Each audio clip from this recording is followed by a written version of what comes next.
I want to go back to a previous point you made on the auto industry and the mental model of like, should these cost of goods like belong within a business? And Mm.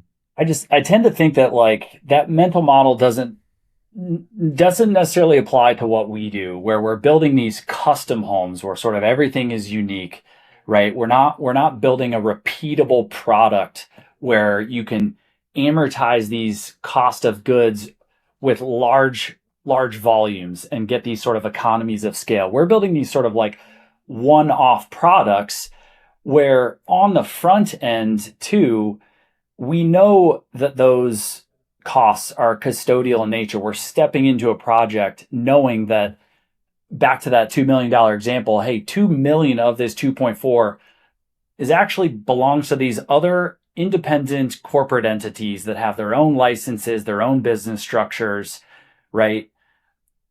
That's sort of a different mental model given the industry that we're in, as opposed to like a model where it's purely like, manufacturing based, Mm. is kind of how I think about it. And then the second part of that is, Nick, like you nailed it, man. Like I go back to that example where you've got a builder who's running, a $2 million project and they're charging a 20% fee for their construction management. Well, now put 5 projects together. They'll have $10 million worth of the cost of the work, the Mm. actual sub-trade cost materials, with a $2 million kind of total fee structure on top of that. In that business model, all $12 million is running through that P&L, and you're just sort of like caught in that sort of financial tornado, and you're relying on working capital products to, hedge these cash flow gains, versus in the model that I became accustomed to learning and knowing, the only thing that comes into the P&L is that $2 million and the other 10 million flow around it. Mm. And I like to break my business down into I learned this model at business school called the unit model, where you break a business down into its most fundamental unit of business, which for me is a house, building a house, a project. Where when I take a look at a project, I can very clearly cost out what my resources and expenses are going to take to basically administer that project and deliver the management and the supervision that we need. And I can also price in, hey, here's a fair reward to earn for the risk that we bear. And I generate revenue based off of that calculation. I can now see perfectly clearly whether or not that calculation is in check, because I've got none of this other distortion moving across Yeah. the business that's going to affect it. And to your point is that as you grow, because I really think that there's a bit of a like misnomer in construction too, where I tend to feel like the term like scaling your business kind of gets overused or misapplied, where in the truest sense of that word, a business that can scale is one that expands its profit margin as it grows, because the Mm. product or the unit that it's producing has a very low to no cost of replication, right?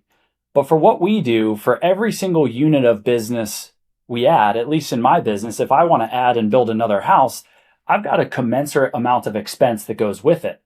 And my profit margin can't expand unless I actually raise prices.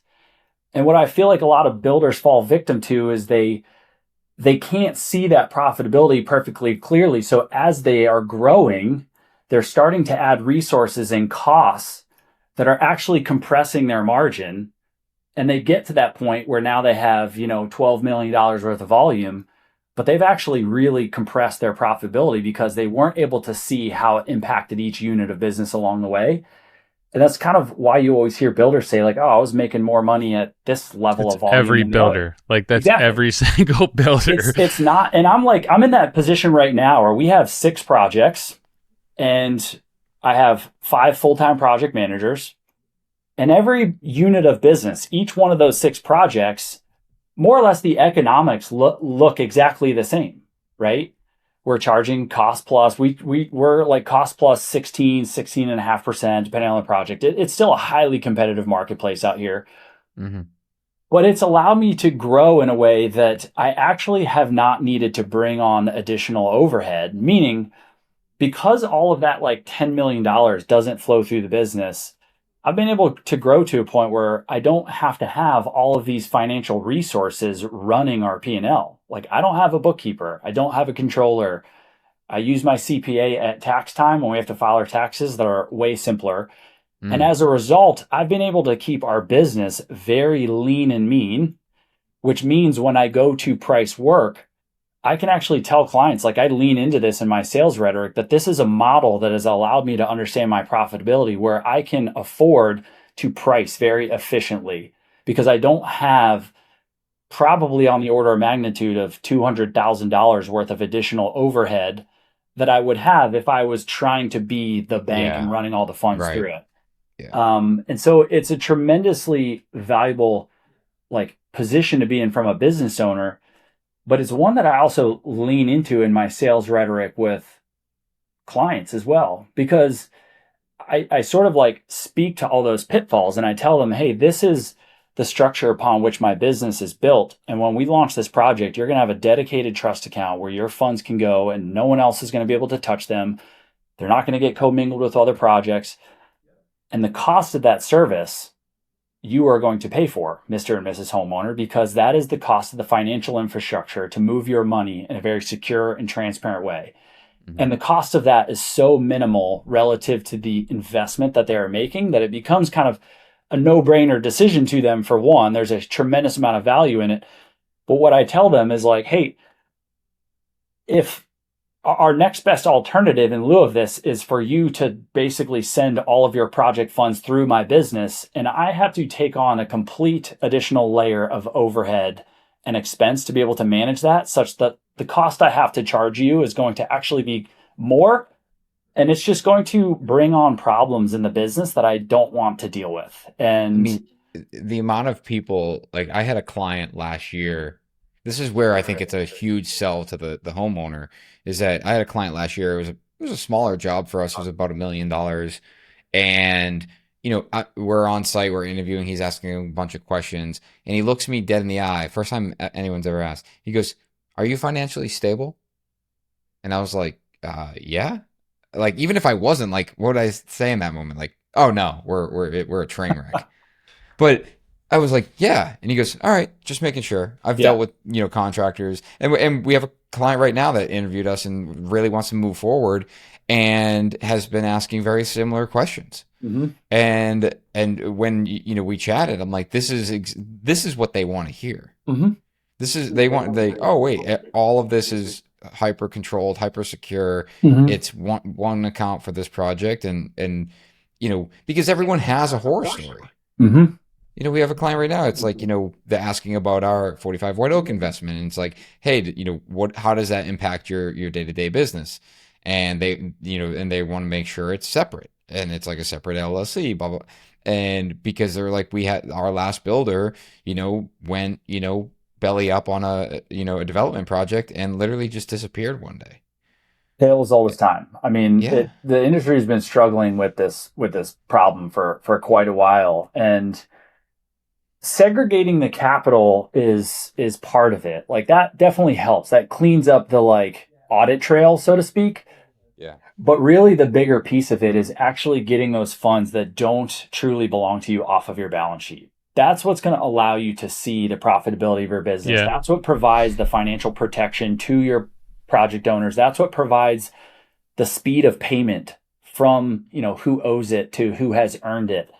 And I got to this point where I really just became obsessed with, seeing, again, the structure upon which I was able to build my own business. And it's not to say, oh, I'm doing it right and everyone else is doing it wrong. It was really just, hey, there's this very unique financial mechanism that I have access to that solves like all of these problems that I'm hearing builders and the industry struggle with, like conversations I've heard endlessly on Modern Craftsman. And I really just started to, at the same time, I'll have you that the financial services business that my business is built on top of, they're like a third party fund controller, and it is like brutal working with them. I mean, they are an old legacy mom and pop shop. It was like first there was Pong, then there was Tetris, then came this fun control business, like file cabinets, dusty office, like good Americans, good human beings, but like it's a relic of the past. And my project manager and I like spend an exorbitant amount of time like administering this like funding process because it's all pen and paper and it's just not digital. And despite like having to bash our heads into the wall every time we want to run a draw request, like the accounting architecture of it is second to none. Like I wouldn't go without it. It's literally, to me, it's like a no criteria. Like I would rather honestly like do something else within the field of construction than to try and like put my business back in a position where we are bringing all the funds in house. And if that is something that, you know, a builder thinks that they can handle because they have the competency to do it, they have the tools to do it, and they think that the reward or the incidental benefit that they can earn from being directly in the flow of all that money is value add, then like by all means, like go for it. But what I have seen and heard largely is that there's a critical mass of builders who are looking for some other solution.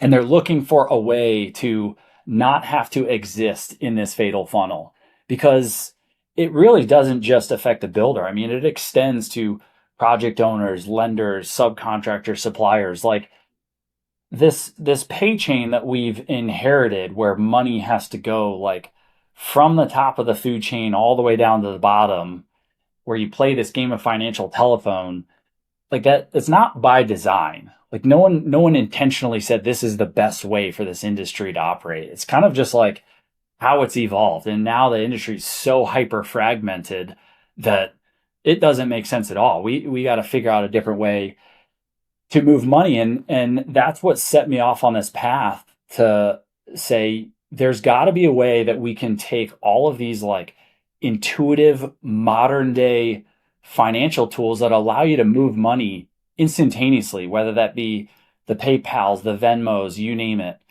and build this modern intuitive interface that's purpose built for construction and set it on top of this fundamentally different accounting architecture below, where now you can actually create internal financial controls in a business and you can see the full picture of your business and you can see every single project and the sum total of dollars flowing through it.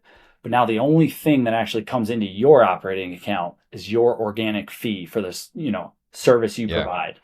And to back to your previous point, Nick, about like, you know, well, I was a $12 million builder and now I'm a $2 million builder. And, you know, everyone talks about revenue because it is sort of like, you know, it's a big number. It's maybe egotistical in nature, but really what's more important is kind of like, you've heard the phrase, it's not what you make, it's what you take home. But yeah, to that point, I still think of my business. I still think of myself as a, you know, $12 million builder. Like sure. we'll probably, depending on a couple projects we have in the pipeline and whether those get started in Q4 or whether they push to Q1, we'll probably do, you know, 13 to 14 million in volume this year.